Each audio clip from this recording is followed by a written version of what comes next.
श्री रामचरितमानस में वर्णित यह पंक्तियां गुरुदेव का प्रेम पात्र बनने का मुख्य सूत्र हैं। सोई सेवक प्रियतम मम सोई, मम अनुशासन मानहि जोई। भगवान श्री राम कहते हैं कि मेरा प्रिय वही है, वही मेरा सेवक है जो मेरे अनुशासन मतलब आज्ञाओं को अपने जीवन में चरितार्थ कर लेता है। यूं तो प्रत्येक शिष्य के लिए गुरुदेव की आज्ञा भिन्न भिन्न हो सकती है, परंतु उन पर चल साधक अपनी मंजिल को शीघ्रता से व सहजता से प्राप्त कर सकता है। गुरु आज्ञा एक ऐसा सुरक्षा कवच है जो साधक के कर्मों की धार को कुंठित कर देता है। जिस प्रकार लाख के सौदागर जानते हैं कि अगर पिघलती हुई लाख में चुटकी भर हल्दी डाल दी जाए तो वह सदा के लिए बासंती रंग में रंग जाती है, ठीक इसी प्रकार सद्गुरु के निष्काम व निश्चल प्रेम के इंद्रधनुषी रंगों का छिड़काव आज्ञा के रूप में सदा ही एक शिष्य के ऊपर होता है, जिस पर चलकर शिष्य साधारण से असाधारण बन जाता है। और इसी संदर्भ में एक बहुत सुंदर घटना आती है। कहते हैं कि एक बार श्री चैतन्य महाप्रभु दक्षिण भारत के श्री रंगनाथ मंदिर के प्रांगण में पधारे। महाप्रभु की रूहानी दृष्टि कृपा पात्र ढूंढ रही थी। यह कृपा पात्र भोंदू सा दिखने वाला एक युवा ब्रह्मचारी था। मंदिर के प्रांगण में एक कोना चुनकर बैठा हुआ था और घुटनों के पीछे उसने एक छोटे से आकार का ग्रंथ छिपाया हुआ था, जिसे वह बड़ी तल्लीनता से घूर रहा था। पर बीच-बीच में कभी तो मुस्कुरा देता, कभी भावभीनी आंखों से अश्रु मोती लुढ़का देता। बड़ी विचित्र सी दशा थी उसकी। और उधर महाप्रभु अत्यंत चाव से एकटक उसे देखते जा रहे थे। पता नहीं उसे निहाल कर रहे थे या उससे निहाल हो रहे थे।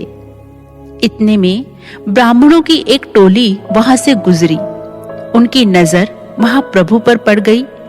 वे उनकी महिमा से परिचित थे, अतः वे वहीं रुक गए और श्री चैतन्य से पूछ बैठे, हे महानुभाव, आप यहाँ ठहरकर क्या देख रहे हैं?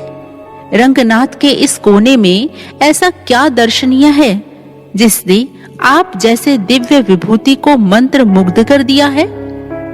महाप्रभु ने युवा ब्रह्मचारी की ओर संकेत किया। बोले, वह देखो, एक सच्चा विद्वान, उत्तम पाठक। यह सुनते ही सभी ब्राह्मण हंस पड़े। व्यंग से भरे ठहाके थे ये।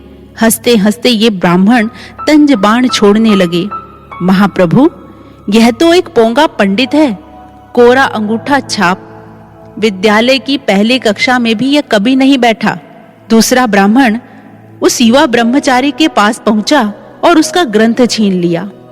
महाप्रभु को दिखाते हुए बोला, देखिए महानुभाव, ये विद्वान महाशय उल्टा ग्रंथ भी पढ़ लेते हैं। अक्षरों की उल्टी बनावट को समझ पाना ही शायद इनकी विद्वता का प्रमाण है।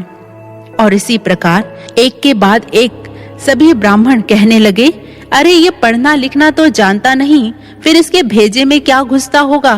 महाप्रभु, बस समझ लीजिए, इसकी बोदी में गांठ ही नहीं लगी, सब कुछ चोटी से फिसलकर नीचे टपक जाता है। और यह कहकर वह जोर से हंसने लगे। इस दौरान महाप्रभु साक्षी भाव से सब कुछ देखते रहे। उधर वह युवा ब्रह्मचारी भी शांत बैठा था।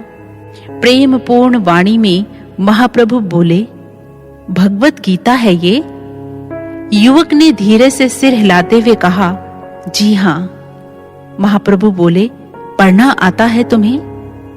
युवक ने कहा, जी नहीं। महाप्रभु फिर पूछते हैं, फिर गीता सामने रखकर क्या करते हो? युवक ने कहा, जी, गुरु आज्ञा का पालन। मेरे गुरुजी ने वर्षों पहले मुझे आज्ञा दी थी, तुझे प्रतिदिन गीता का अध्ययन करना है, इसीलिए मैं रोजाना इसे अपने समक्ष लेकर जरूर बैठता हूँ। पढ़ना लिखना तो आता नहीं, अध्ययन का केवल अभिनय करता हूं। महाप्रभु कह उठे, परंतु इस क्रम में तुम्हारी भाव भंगिमा बड़ी विचित्र होती है, मानो तुम सब पढ़ रहे हो, जान और समझ रहे हो। युवक बोल उठा, हे देव, मैं तो केवल एक ही बात जानता हूं और एक ही बात समझ पाता हूं। महाप्रभु ने पूछा, क्या, कौन सी बात? युवक ने कहा, जैसे ही मैं श्री गीता जी को खोलता हूं, इसके पृष्ठ चमकने लगते हैं। एक प्रचंड महाज्योति इन पीले पन्नों पर प्रकट होती है। फिर वह गीता के उद्घोषक भगवान श्री जगदीश्वर के रूप में रूपांतरित हो जाती है। श्री कृष्ण को मैं रथ के अगले भाग में सारथी के पद पर साक्षात बैठा हुआ पाता हूं। वे अपनी तर्जनी उठाकर उद्घोषक स्वरों में मुझे उपदेश देते हैं और उनके दर्शन करते हुए, उपदेश सुनते हुए मैं भाव विभोर हो जाता हूं। भावनाओं की तरंगों पर सवार होकर कभी हंसता हूं, कभी रोता हूं। मानो कुरुक्षेत्र में प्रतिदिन पहुंच जाता हूं। स्वयं को अर्जुन के स्थान पर खड़ा पाता हूं। यह सुन सभी ब्राह्मण अवाक रह गए।